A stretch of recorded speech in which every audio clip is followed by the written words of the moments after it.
এই গরমে কি আপনার ত্বকের আসল সৌন্দর্য হারিয়ে গিয়ে কি আপনার ত্বকটা অনেক বেশি কালো হয়ে গিয়েছে? মুখে রোদে পড়া দাগ সহ নানান ধরনের দাগ, মেস্তার দাগ, ব্রণের দাগ সহ নানান দাগ মুখে দেখা দিয়েছে। বাজার থেকে নানান ধরনের ক্রিম, তাছাড়া নানান ধরনের জিনিসপাতি কিনে ব্যবহার করতে করতে কি আপনি ক্লান্ত হয়ে গিয়েছেন? তবুও আপনার মুখের কোনো সমস্যা যাচ্ছে না, বরঞ্চ উল্টে সেই সমস্যাগুলো আরও বেশি বৃদ্ধি পাচ্ছে। যদি আপনার মুখের যে কোনো ধরনের কালো দাগ, ব্রণের দাগ, মেস্তা সহ মুখের যে কোনো দাগের সমস্যায় ভোগেন, তাহলে আজকের ভিডিওটি আপনাদের জন্যই। হ্যালো ভিউয়ার্স, আসসালামু আলাইকুম। আমি জ্যোতি আপনাদের মাঝে নিয়ে চলে এসেছি সম্পূর্ণ নতুন একটি ভিডিও নিয়ে। আমার আজকের ভিডিওটি যদি আপনারা সম্পূর্ণ দেখেন, তাহলে আপনার মুখের যে কোনো ধরনের কালো দাগ দূর করে আপনার মুখকে ধবধবে ফর্সা করে তুলতে পারবেন শুধুমাত্র এই একটি রেমেডি ব্যবহার করে। আর এই রেমেডিটি বানাতে কী কী উপাদান লাগবে সেটি কিন্তু আমি এই ভিডিওতে ডিটেলসে বলে দেব।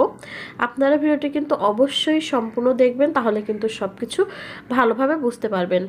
তো এই প্রথম পর্যায়ে দেখতেই পাচ্ছেন আমি কিন্তু এখানে একটা লেবু নিয়ে নিয়েছি। এই রেমেডি তৈরি করতে কিন্তু অবশ্যই লেবুটি ব্যবহার করতে হবে। এখানে কিন্তু একটি লেবু পুরাটা লাগবে না। আমি একটি লেবু থেকে কতটুকু পরিমাণে লেবু এখানে নিয়ে নিব সেটি কিন্তু আপনারা ভিডিওটি দেখলে বুঝতে পারবেন। তো এখানে দেখতে পাচ্ছেন আমি কিন্তু খুবই অল্প পরিমাণে লেবুটি নিয়ে নিয়েছি। আর লেবুর যে মাথার অংশটুকু সেটি কিন্তু আমি কেটে সাইডে রেখে দিয়েছি। সেটি দিয়েও কিন্তু পরবর্তীতে আরও একটা রেমেডি আমরা বানাবো।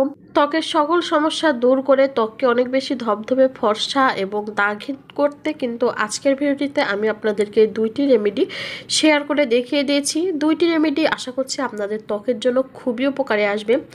যাদের ত্বকটা অনেক বেশি সেনসিটিভ, তারাও যদি এই রেমেডিটি ব্যবহার করেন তাহলে কিন্তু কোনো সমস্যা হবে না, কারণ এতে কোনো বাইরের কেমিক্যালযুক্ত কোনো উপাদান ব্যবহার করা হয়নি, যার ফলে যে কোনো বয়সে যে কোনো মানুষের ত্বকে কিন্তু এটি অ্যাপ্লাই করতে পারবেন। তো এখানে দেখতে পাচ্ছেন আমি যে লেবুটুকু নিয়ে নিয়েছিলাম, সেই লেবুর যে রসটা ছিল সেটি কিন্তু আমি চাপ দিয়ে বের করে নিয়েছি। এরপরে এর মধ্যে যে জিনিসটি দিয়ে দিচ্ছি সেটি হচ্ছে হলুদ। তো এখানে কিন্তু দেখতে পাচ্ছেন আমি রান্নার যে গুঁড়া হলুদটা আছে সেটি ব্যবহার করে নিয়েছি। আপনাদের কাছে যদি কাঁচা হলুদ থাকে তো সেক্ষেত্রে অবশ্যই কিন্তু কাঁচা হলুদটা দিয়ে দিতে হবে, অথবা আপনারা কিন্তু বাজার থেকে কিছুটা পরিমাণে হলুদ এনে সেটি শুকিয়ে গুঁড়ো করেও কিন্তু রেখে দিতে পারেন।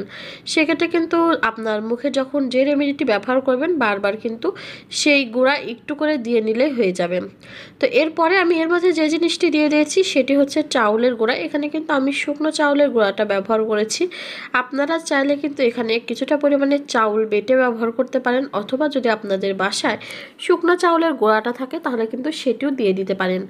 তো এখানে কিন্তু আমি 3টি উপাদান দিয়ে মিক্স করে নিয়েছি। এবার এর মধ্যে যে জিনিসটি দিয়ে দেব সেটি হচ্ছে তেল। তো এখানে দেখতে পাচ্ছেন আমি কিন্তু 1 চামচের মতো প্রায় নারকেল তেল দিয়ে দিয়েছি। নারকেল তেল কিন্তু আমাদের ত্বকের জন্য খুবই উপকারী। নারকেল তেল কিন্তু আমাদের ত্বকটা অনেক বেশি টান টান করে, তাছাড়া ত্বকের যে রুক্ষভাব সেটি দূর করে। তাছাড়াও যাদের ত্বকটা অনেক বেশি কালো হয়ে গিয়েছে সেই ত্বকটা কিন্তু ভেতর থেকে ফর্সা করতেও নারকেল তেল খুবই ভালো কাজ করে। তবে এখানে অবশ্যই কিন্তু খাঁটি নারকেল তেলটা নিয়ে নিতে হবে। কোনো কেমিক্যালযুক্ত বা গন্ধ কালারযুক্ত নারকেল তেল নিয়ে নিলে কিন্তু একদমই হবে না। তো এরপরে আমি এর মধ্যে যে জিনিসটি দিয়ে দিচ্ছি সেটি হচ্ছে আলু। আমার ভিডিও যারা রেগুলার দেখেন তারা কিন্তু অনেকেই জানেন যে আলু কিন্তু শুধু যে আমাদের ত্বক ফর্সা করতে সাহায্য করে তা না, আলু কিন্তু এমন কিছু উপাদান আছে যেগুলো কিন্তু মেস্তা দূর করতেও সাহায্য করে। তাছাড়াও যাদের রোদে পুড়ে যে কালো দাগগুলো হয়ে গিয়েছে সেটি দূর করতেও কিন্তু আলু খুবই ভালো কাজ করে। আর তাছাড়াও যাদের চোখের নিচে কালো দাগ আছে তারাও কিন্তু আলুর পেস্ট যদি রেগুলার চোখের নিচে লাগিয়ে রাখেন সেক্ষেত্রে কিন্তু চোখের নিচের যে কালো দাগটা আছে সেটিও কিন্তু চলে যাবে। তো এখানে কিন্তু আমি আলুর পেস্টটা ব্যবহার করিনি, আলুর পেস্ট থেকে যে রসটা হয়েছে সেই রসটা কিন্তু এখানে দিয়ে নিয়েছি। তো আমি আগে কিন্তু বলে দিয়েছিলাম লেবুর যে মাথার অংশটুকু সেটি কিন্তু আমি কেটে সাইডে রেখে দিয়েছি। এবারে এর উপর যে জিনিসটি দিয়ে দিব সেটি হচ্ছে চিনি। চিনি আর লেবুর রসটা যখন একসঙ্গে মিশে যায় তখন কিন্তু অনেক বেশি ব্লিচের কাজ করে। এটি কিন্তু আমাদের ত্বকের উজ্জ্বলতা বৃদ্ধি করতে এবং ত্বকের ভিতর থেকে সম্পূর্ণ ময়লা বের করতে কিন্তু খুবই ভালো কাজ করে। তো চিনি, লেবু আর তার সঙ্গে আমি কিন্তু দিয়ে দিয়েছি খুবই সামান্য পরিমাণে হলুদের গুঁড়া। তো এ পর্যায়ে কিন্তু আমার এই যে রেমেডির ব্যাপারটা এটি কিন্তু তৈরি হয়ে গেছে। এটাতে কিন্তু আর কিছু মেশাতে হবে না, কিন্তু কিছু ছোট টেকনিক ব্যবহার করতে হবে। তো এই 2টা উপাদান দেওয়ার পরে লেবুটি কিন্তু এভাবে একটু চেপে চেপে লেবুর যে রসটা আছে সেটি বের করে হলুদের গুঁড়া আর যে চিনিটা আমরা এখানে দিয়ে নিয়েছি সেটি কিন্তু একটু নরম করে নিতে হবে। নরম করে নেওয়া হয়ে গেলে আপনার মুখটা ভালোভাবে ক্লিন করে সে মুখটা ভালো করে শুকিয়ে নিয়ে তার উপরে কিন্তু এই যে লেবুটা আছে সেটি কিন্তু এইভাবে ভালো করে স্ক্রাব করে নিতে হবে। অবশ্যই খেয়াল রাখবেন মুখে যেন খুবই জোরে করে চাপ না দেন, সেক্ষেত্রে কিন্তু মুখে অনেক সময় লাল হয়ে যাওয়া সহ নানা ধরনের ক্ষতি হতে পারে। তো মুখের ব্যাপারটা যেহেতু খুবই সাবধানে করতে হয়, তো অবশ্যই কিন্তু খুবই আলতো হাতে ম্যাসাজ করে নেবেন আপনারা। তো এখানে দেখতেই পাচ্ছেন আমি হাতের উপর ঠিক যেভাবে ম্যাসাজ করে নিচ্ছি ঠিক সেমভাবে কিন্তু আপনারা আপনার মুখে করে নেবেন। আর এই রেমেডিটি আপনার মুখে তত সময় পর্যন্ত লাগিয়ে রাখবেন যত সময় না পর্যন্ত এটি কিন্তু শুকিয়ে যাচ্ছে।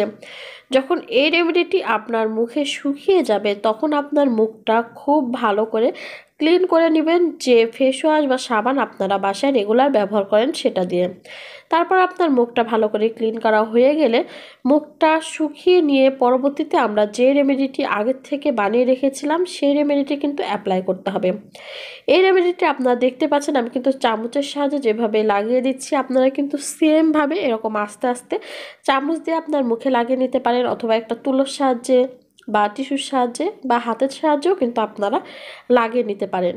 তবে যেভাবে লাগান না কেন খুবই আলতোভাবে কিন্তু পুরো মুখে অ্যাপ্লাই করতে হবে। আপনার মুখের যেন কোনো অংশ বাদ না থাকে এটি কিন্তু অবশ্যই মাথায় রাখতে হবে। মুখের যদি কোনো অংশ বাদ থাকে সেই অংশটাতে কিন্তু এটি কাজ করবে না, পরে কিন্তু দেখতে খারাপ দেখা যাবে। যখন এই রেমেডিটি আপনারা বাসায় ট্রাই করবেন তখনই কিন্তু আপনার মুখে পুরা কাভার হয়েছে কিনা সেটি কিন্তু অবশ্যই খেয়াল করবেন।